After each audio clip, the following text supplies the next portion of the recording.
ઇતિહાસ છે, બનાવ નો કહેવાય અને ઇતિહાસ છે. આયર ખૂબ સુખી, આમ ગામને જેને મેઘો માર્ગ ન મળે એટલી એની પાસે સંપત્તિ આયર પાસે હતી અને સમાજના પટેલ હતા.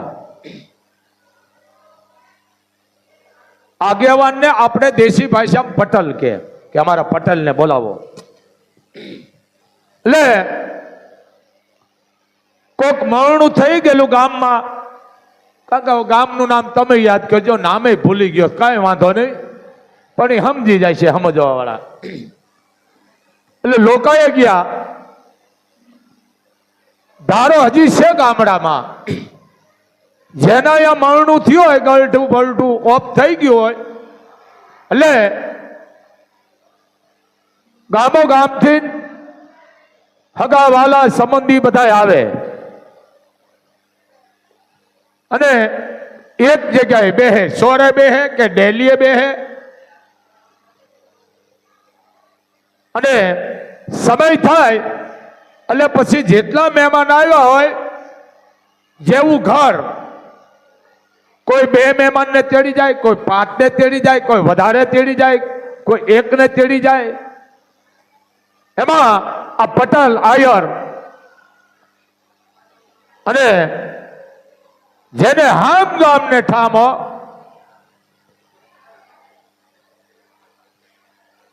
અને નામ હારું છે, કીધું આયરે કે ભાઈ પટેલ મારા ઘરે આવી છે. બધા જોઈ રહ્યા કે પણ કે આ મોટો માણસ છે, સમાજનો પટેલ છે, અને એક કરો ને ભાઈ, પટેલને એક કરો, અમે અમારા ઘરે લઈ જાય, તમારે અહીંયા બીજાને લઈ જાઓ.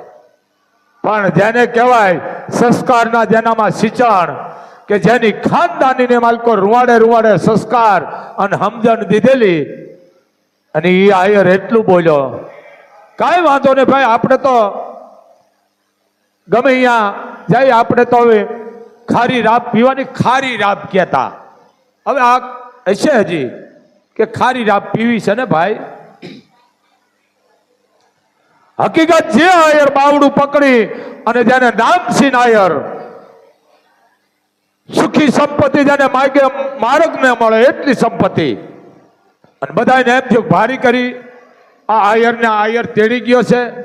હવે એના ઘરમાં કાંઈ છે નહીં, ખાલીપો છે, એક દીકરો છે, મજૂરી કરી છે, અને એ દીકરો લાવે તો આ રોટલો ખાઈશ. પણ ઓરડો ઉઠીને જ્યાં આયરાણી બેઠી હતી, શું વાત કરવી મિત્રો, આ આયરના ઇતિહાસ તો જોવો ઉજળા. વય નાની અકલ વધુ ઉજળી એના આસાર, એવું દેજો દાતાર કે તું હચરું માણા સાંભળા. પટેલને ઓહરીમાં બેહાર્યા, સાંકળો પાછર્યો અને આયરાણીને કીધું કે આયરાણી, અને હોનાની હાંકળે બાંધીને લાવો ને તોય ન આવે, આજ આપણા ઘરે આવ્યો છે. પણ જે આયરના પડખા સિવાય આયરાણીમાં શું બાકી હોય બાપ સંસ્કારમાં? કીધું કે વાત હાથી આયર, આ આયર જે આવ્યો છે એ કોણ છે? એ તો જો આ પટેલ છે. તમને ખબર નથી આયર કે આપણો એક જ દીકરો છે, મજૂરી કામ કરે છે, એ લ્યાવે એમાં આપણે દળી અને પછી આપણે પરિવાર બધા જમી છે.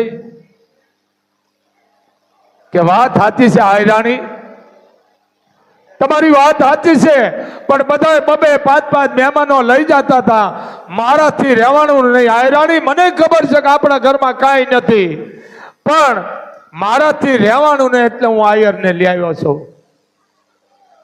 કાંઈ વાંધો નહીં આયર, મહેમાનને હાથ ધોવરાવો. જો આ ખાનદાની આયરને હાથ ધોવરાવ્યા. કીધું બાપ સાંકળે બેહો, બાજો ઠાવ્યો, હજી છે હો ધારો, બાજો ઠાવ્યો, પડખે પલોઠી વાળીને બે ને એટલે ઢીસણિયા દેતા બુડા પાસે રાખવા. અને આ રાણી આવી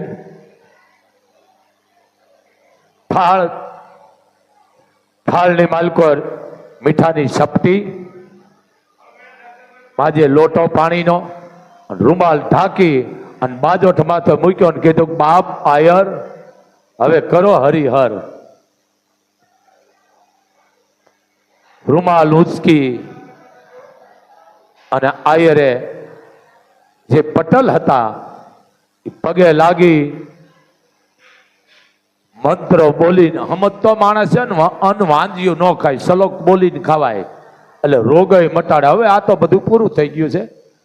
સલોક બોલી અને જોઈ લીધું આયરે કે વાહ આયર, વાહ હાય રાણી, વાહ હાય રાણી, ધન્ય છે બાપ, આયરાણી ધન્ય છે, આયર ધન્ય છે.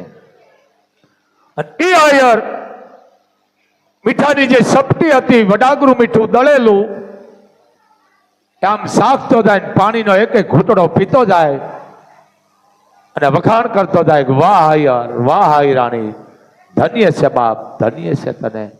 આયરાણી તારું લૂણ હું સુકતો કરી દઈશ, પણ આયરાણી હું એવા કામે આવ્યો છું, એક મરણના કામે આવ્યો છું, પણ આયરાણી તે મને 32 ભાતના ભોજન જમાડ્યા છે. ધન્ય તારી ખાનદાની, ધન્ય તારા સંસ્કાર, ધન્ય છે મા બાપને. કોણ? પટેલ આયર જે સુખી હતા. એ બધા એને એમ થયું ભારે કરી આ મોટો માણસ સમાજનો અહીંયા ગયા, પણ હવે એને નાતો પડાય નહીં. અને 32 ભાતનો જેમ જમણવાર કર્યા, મોડકારો ખાઈને કીધું હાલો હવે આપણે સોરે જાય, બધા મહેમાનો આવી ગયા છે જમી જમી. સોરે ગયા, બેઠા અને બધા ડાયરાને કીધું કે ડાયરો સાંભળો છો કે હા, ક્યાં મારણાના કામ આવ્યો છે એટલે મારાથી હારી વાત ન થાય, પણ પત્ની વિશે હું પટેલ તમને જવાબ આપું છું બાપ કે મારે એક વાત કરવી છે. કે બોલો આયર.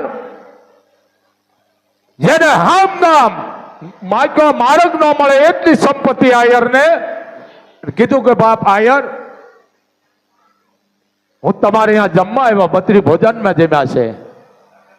તમારે દીકરા કેટલા? કે એક દીકરો છે.